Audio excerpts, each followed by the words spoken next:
علاقتك شخصية مع قائد ميليشيا الدعم السريع، في رأيك الشخصية التي ظهرت أمام الإعلام الآونة الأخيرة، هل هو فعلا حميتي قائد الدعم السريع؟ والله أنا طبعا لمعطيات أنا أقول لك هي ليست صورته هي، يعني أنا شخصيا أشكك.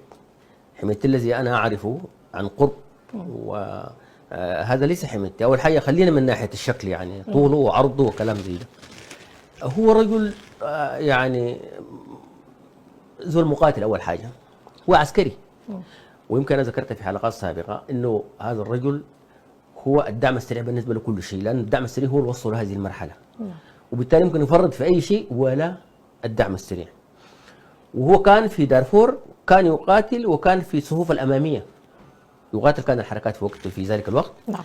ثم الآن بعد الحرب هو كقائد عسكري، قائد عام لقوات الدعم السريع، وتخوض حرب بهذه الشراسة وبهذه الانتشار وهو غير موجود والخطورة، وهو ما يسهر يقول لهم أين هو. دي فيها علامة استفهام كبيرة جدا. هو لو كان موجود أنا متأكد إنه حيكون مع داخل جنوده، وحيكون لابس الكاكي عشان يرفع من معنوياتهم، لأن الجيش ما هو ده المعنويات، يعني حيرفع من روح من معنوية. نعم. لكن هو ما ظهر.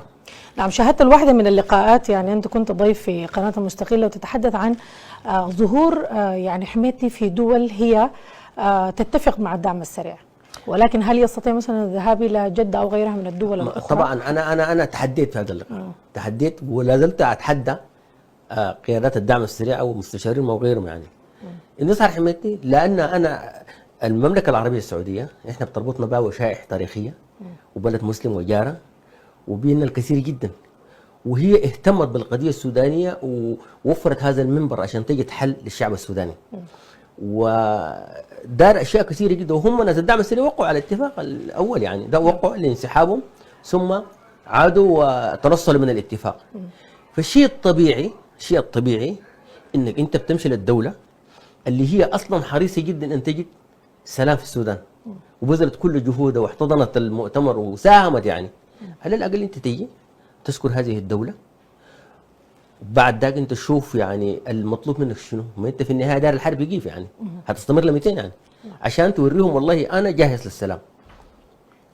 وبعد ذاك يشوف ممكن إذا كان الجيش دار السلام ولا ما دار السلام، ده موضوع. ليه ما دار يمشي السعودية؟ مصر مصر دي خلاص، دي يعني علاقتنا التاريخية مع مصر. مصر دي هي عمق للسودان، السودان عمق لمصر.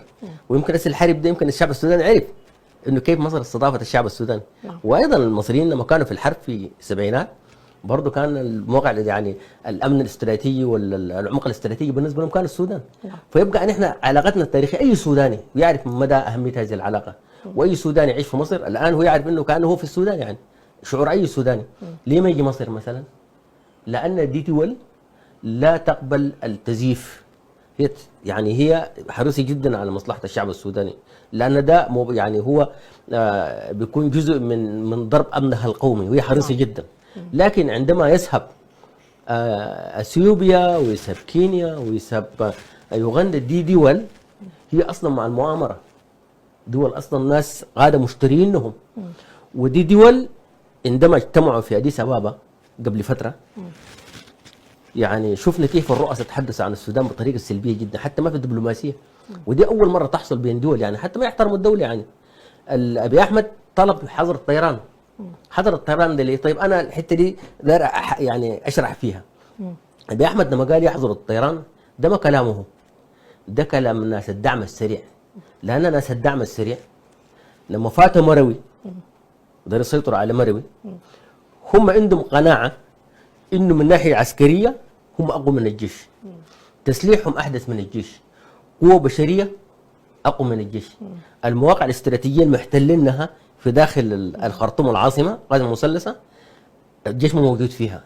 يعني هم ضامنين، برضه بنوا على اشياء اخرى. نعم، هم اصلا موجودين. هم موجودين نعم. هم اصلا ما جو من برا، هم كانوا موجودين اصلا موجودين. نعم. بنوا بيفتكروا انه والله الجيش عدده بسيط والجيش ذاته مهملينه وما حيحاربوا. يعني خلاص بيفتكروا انه الحاجه دي طيب. نعم. عشان كده فاتوا اصلا هم دكتور يعقوب اصلا هم موجودين في هذه المواقع المذكوره طبعا، يعني حراستهم. هم جزء من الدوله. الدعم السريع ما كان جزء من الدوله. نعم. ونائبه حميدتي ما كان نائب للرئيس. يعني في شنو؟ فهي جزء من الدوله. انت حارس الاذاعه والتلفزيون، وحارس الرئاسه والقصر الجمهوري، اي مؤسسه استراتيجيه في السودان موجود فيها الدعم السريع. ما موجودين كدعم سريع كقوه، لا، موجودين كناس جزء من الدوله يعني. يحموا الدوله، يحموا مؤسسات الدوله. عشان كده هم الحاجات دي هم مقتنعين تماما انه هم مسيطرين. عشان كده كانوا فاتوا خايفين. الحاجه الوحيده اللي ما عندهم الجيش، لان عندهم المدفعيه، عندهم سلاح المدفعيه. الناس ما كانوا عارفين.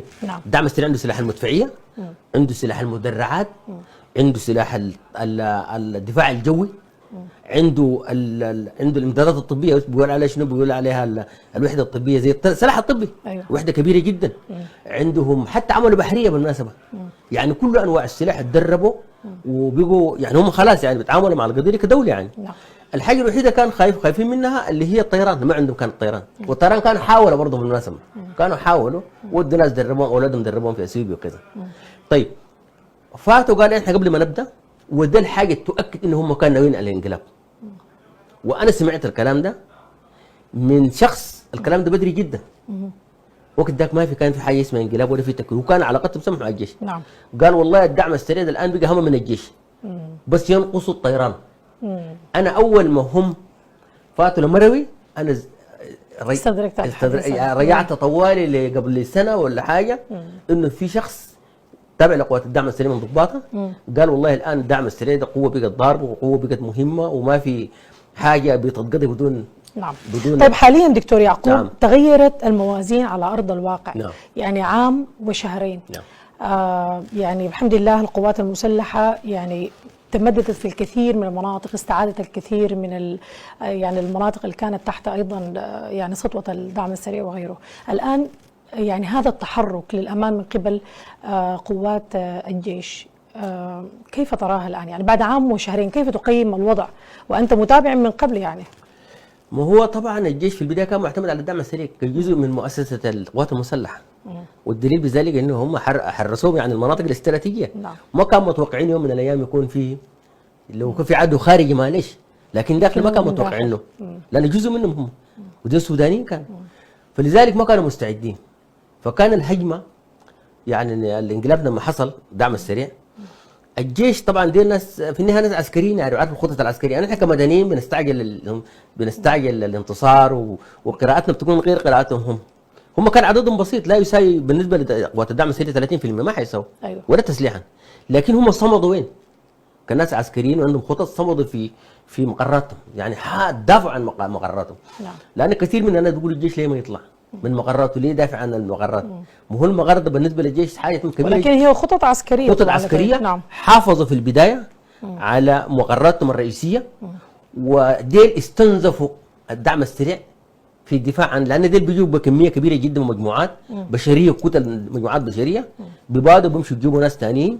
هم طبعا البشر، عنصر البشري ده ما يهمهم، لان اساسا لا دافعين فوقه ولا حاجه. ناس جابوا ناس من برا السودان، وبالتالي يعني ما عنده مشكله. والناس اللي حتى في الداخل ناس جهله وفاقت. حاليا الدعم السريع اين هو؟ نعم، الدعم السريع انتهى ميدانيا. الدعم السريع اللي هو المعروف اللي هو تابع لاسره آل دقلو ده انتهى مفهوم. ما تبقى قيادات بسيطه جدا موجوده الان بيحاربوا باستماته جدا عشان يستلموا الفاشر، لكن كدعم سريع الزمان ما في. نعم. الان الموجودين في دعم سريع، لكن دعم سريع باسماء مختلفه، اسم بس الدعم السريع لكن بقيادات مختلفه. وده طبعا شعروا بالناس اصلا بدوا المؤامره. نعم. انه وصلوا قناعه انه الدعم السريع ده اول حاجه من ناحيه عسكريه انتهى. ما في طريقه. الصرف اللي صرفنا فيه ما حنقدر نصرف اكثر من اللازم. الجيش عاد يعني استعاد قوته كجيش بتاع الدوله، وبدا خلاص اتصالاته مع الدول ويمتلك الاسلحه، والشعب السوداني وراه. الحاجه الثانيه المآسي والاجرام اللي قامت به قوات الدعم السريع ضد الشعب السوداني. الشعب السوداني كره الدعم السريع وقيادات الدعم السريع، في التالي هم حتى لو الدعم السريع تفوق عسكريا ما حيقدر يحكم السودان. هم في الحاله دي قالوا احنا نفتش بديل، وهم عارفين انه الدعم السريع انتهى. نعم. فعشان كده عملوا التقدم دي. التقدم دي هي بديل للدعم السريع لاولاد دقلو. بدوا فيها، وبالتالي الناس الاسي الموجودين في الجزيره، ناس كيكال، ناس بشوتال، ناس البيشي، ناس والله العظيم انا قاعد في الدعم السريع ده ما سمعت بالاسماء دي نهائي خالص. لا اعلاميين ولا هم الاسي ناس الموجودين دي. الناس دي كلها التحقت بالدعم السريع بعد بدايه الحرب. والان هم بيشتغلوا بحريه وبيشتغلوا بافكارهم هم، وهم الان ما بيتبناهم بالمناسبه. ناس كيكل دول ما بيتبناهم ناس بحميتي، دي المتبنيين الناس تقدم، هم دي اللي